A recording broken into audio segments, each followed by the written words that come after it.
l'Algérie, Abdelmajid Tebboune vient de le confirmer في الجزيرة. Il dit qu'on a atteint un point de non-retour. Il n'y a aucune réconciliation n'est possible avec le Maroc. C'est une attitude politique intrigante, étonnante dans l'histoire de l'Algérie, dans l'histoire des nations. Khalil, pour ne pas dire je ne trouve pas, je ne connais pas un pays qui a adopté une position aussi radicale, aussi ferme, un point de non-retour. Il n'y a aucune éventualité d'une coopération et d'une réconciliation n'est possible. Mais allez, alors, je vous le dis en français ou en arabe, parce que le compte rendu de cette interview a été diffusé sur aljazeera.net. قال الرئيس الجزائري عبد المجيد تبون في تصريحات الجزيرة أن العلاقات بين الجزائر والمغرب وصلت إلى نقطة لا عودة وأنه يأسف للوصول العلاقة بين البلدين الجاريين إلى هذا المستوى مشيرا إلى أن موقف بلاده هو رد فعل. Voilà ce qui a été dit en arabe, traduction, en français plutôt, traduction. Abdelmajid Tebboune a parlé, a expliqué que la relation de l'Algérie et le Maroc ont atteint un point de non-retour. Tout en exprimant ses regrets, que les rapports entre les deux pays aient atteint ce niveau de détérioration, il a assuré que la position de l'Algérie est une réaction à ce que faisait le Maroc. C'est une phrase pleine de contradictions. Franchement, plein de contradictions. Le président algérien, il voulait que c'était un point de non-retour. Pourquoi un point de non-retour? C'est quoi le point de non-retour?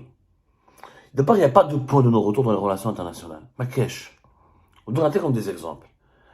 Il y a quelques jours de cela, au cours de ce mois de mars 2023, nous avons eu 2 exemples historiques de plus de 4 pays qui étaient des ennemis déclarés et qui ont eu des millions de morts, il y a eu des morts dans leurs problèmes.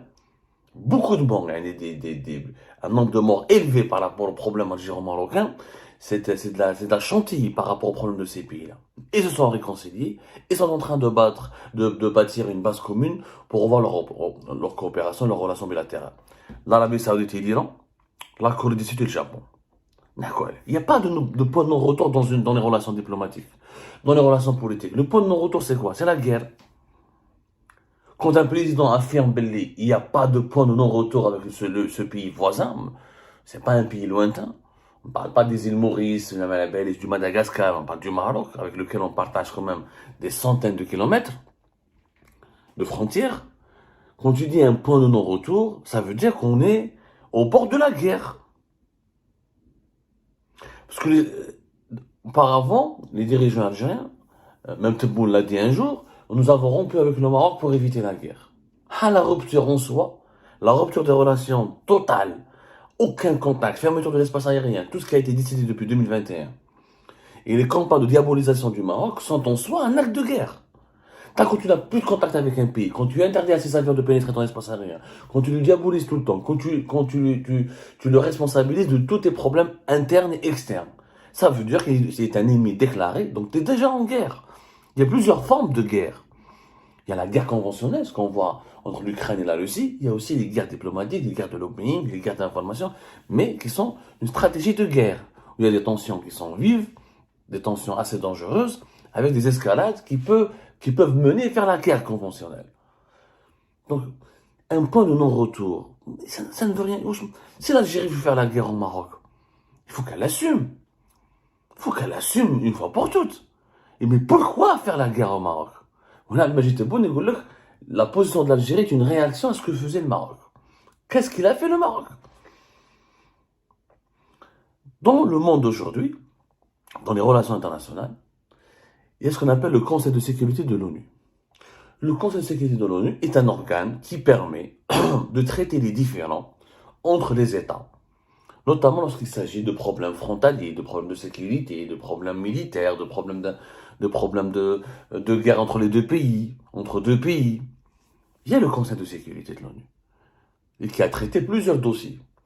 Et là, l'Algérie a des preuves. Le Maroc a fait, parce que le verbe faire, qu'elle explique ce que le Maroc a fait. Je ne fais mon monnais. Elle donne ses preuves au Conseil de sécurité, elle demande des sanctions contre le Maroc.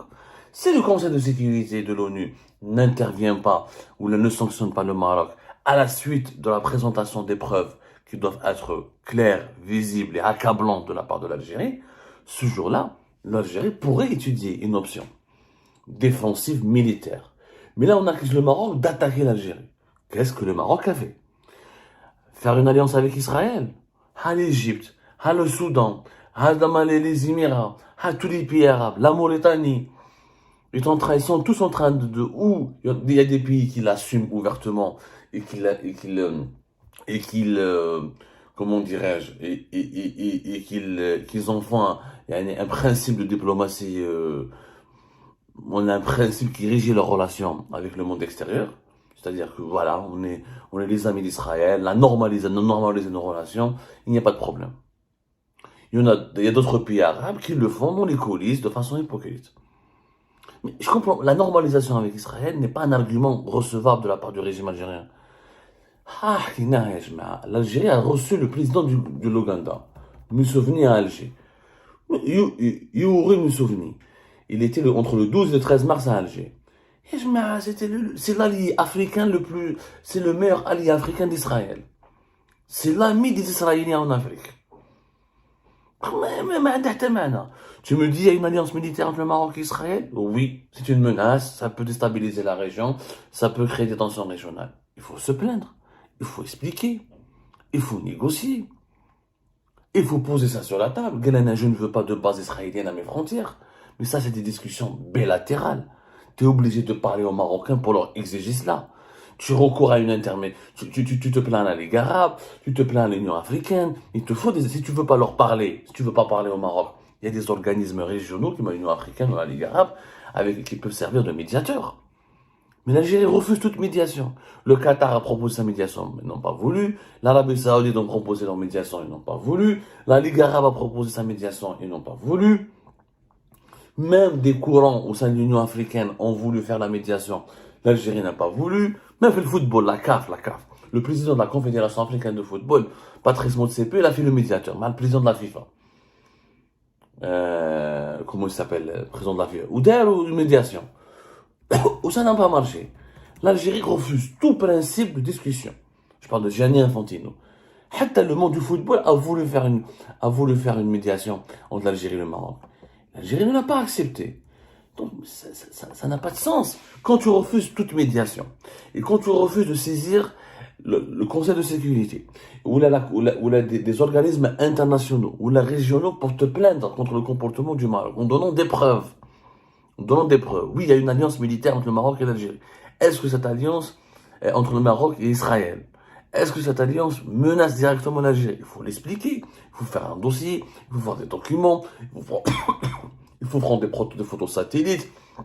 Il faut expliquer ça à la communauté internationale pour la prendre à témoin. C'est ça le véritable jeu diplomatique. Maintenant, tu dis non à tout. Tu diabolises tout ton Maroc. Et tu dis un point de non-retour. Ça veut dire, là, ça met l'Algérie dans la position de l'agresseur. Alors que Tebboune et les dirigeants algériens veulent mettre l'Algérie dans la peau de l'agressé. Or, cette manière de faire est une contradiction. Cette manière de faire est en contradiction totale avec le message que veulent véhiculer les dirigeants algériens. Non, tu refuses les médiations, tu refuses le dialogue, tu refuses la négociation. Et tu dis que c'est un point de non-retour. Donc c'est pratiquement une déclaration de guerre. Sans parler des déclarations très guerrières des dirigeants algériens, les défilés militaires, les entraînements militaires devant les frontières. C'est l'Algérie on a l'impression que c'est l'Algérie qui veut la guerre. Je suis un Algérien objectif. Et il faut se mettre dans la place d'un observateur international. Mais ferme l'attitude de l'Algérie. On n'y comprend plus rien. On n'y comprend absolument plus rien. Quand on a des choses à reprocher à son voisin, ou là à un autre pays, un État, un tierce État, on fait des démonstrations de preuves, on apporte des explications, on exige des... Qu'est-ce que l'Algérie exige au Maroc? Le Sahara occidental, on dit que c'est un problème qui était au niveau de l'ONU. Et c'est l'ONU qui s'en charge. C'est pas un problème algéro-marocain, c'est un problème onusien de décolonisation d'un territoire non autonome, avec des alternatives qui sont proposées de part et d'autre. L'Algérie doit toujours expliquer que c'est un problème qui est au niveau de l'ONU. Maintenant, on change de dogme et on veut dire que la Sahara occidentale est un problème algéro-marocain. Mais il faut le reconnaître. Dans ce cas-là, il faut demander à l'ONU de ne pas se mêler et proposer des solutions directement avec les Marocains. Donc, dans ce cas-là, il faut leur parler directement et essayer de traiter ce problème une fois pour toutes. Qu'est-ce qu'on exige au Maroc? De ne pas traiter avec les Israéliens. Ah, tous les pays africains ils traitent avec les Israéliens. Tous les pays arabes traitent avec les Israéliens. Puis, mais on ne voit pas, Yannick. Qu'est-ce qu'on leur demande à la fin? Qu'est-ce qu'on leur demande? Il y a des problèmes entre le Maroc et l'Algérie. Et il y a le problème des Algériens qui ont été expulsés du Maroc dans les années 70, le problème des réparations, des indemnisations des propriétaires terriens au Maroc, qui ont perdu leur propriété foncière. Il y a des problèmes techniques. Mais il n'y a pas de gros problèmes, on n'a pas de différends frontaliers, on réclame pas une région au Maroc, le Maroc ne réclame plus une région en Algérie. Donc, pourquoi autant d'hostilité? Pour autant dire qu'il y a un point de non-retour. Donc on a l'impression qu'il y a des courants au sein du régime algérien qui ont besoin, qui nourrissent l'ambition de faire la guerre au Maroc, qui ont besoin de faire cette guerre au Maroc, non pas pour se défendre, mais pour des intérêts politiques, pour attaquer le Maroc en fait. C'est des intérêts, c'est une vision offensive. Tebboune, quand il parle d'une vision défensive. Se défendre par rapport à quoi? Est-ce que l'alliance israélo-marocaine a commencé à représenter militairement une menace contre l'Algérie? C'est oui, il faut l'expliquer. Qu'il y a le Haut Conseil de sécurité, le Conseil de sécurité de l'ONU, qu'il y a l'Union africaine, qu'il y a la Ligue arabe. Et tu poses sur la table les preuves. Si tu n'as pas de preuves, tu es obligé de te la fermer et d'attendre et d'adopter une stratégie intelligente. La stratégie de l'Algérie, elle fait de l'Algérie l'agresseur. Un agresseur inconscient que personne ne comprend. Parce que je vous dis la vérité, à l'étranger, personne ne comprend l'attitude de l'Algérie contre le Maroc. Parce qu'officiellement, quand tu parles au Marocain, on n'a pas de problème. On est alliés avec les Israéliens pour notre sécurité. On ne veut pas attaquer les Algériens. Les Algériens, nous voulons ouvrir les frontières. Nous voulons une économie commune. Les Marocains, quand tu leur parles, ils sont dans une position intelligente. On n'est pas dans l'hostilité. On est dans le dialogue.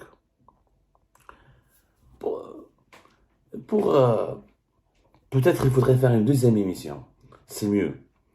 Comme une deuxième émission pour parler de pourquoi l'Algérie et le Maroc peut-être le dirigeant algérien devrait s'inspirer de ce qui s'est passé entre l'Iran. Entre l'Iran et l'Arabie Saoudite, on dit comme une émission entre ce qui s'est passé le Japon et la Corée du Sud. Le Japon et la Corée du Sud, c'était des pays ennemis. Le Japon, il a colonisé. Le Japon, il a colonisé la Corée du Sud. Il y a eu des milliers de morts, pour ne pas dire des millions de morts. Il y a eu des millions de morts. C'est l'une des colonisations les plus atroces de l'histoire. Il y a eu l'esclavage sexuel. Malgré cela, les deux pays sont en train de se réconcilier. L'Algérie et le Maroc qui partagent une histoire commune, une géographie commune. Le Maroc a aidé au combat pour la libération nationale. Ils ont voulu faire le Maghreb ensemble. Les sujets de tension entre les deux pays sont beaucoup moins graves.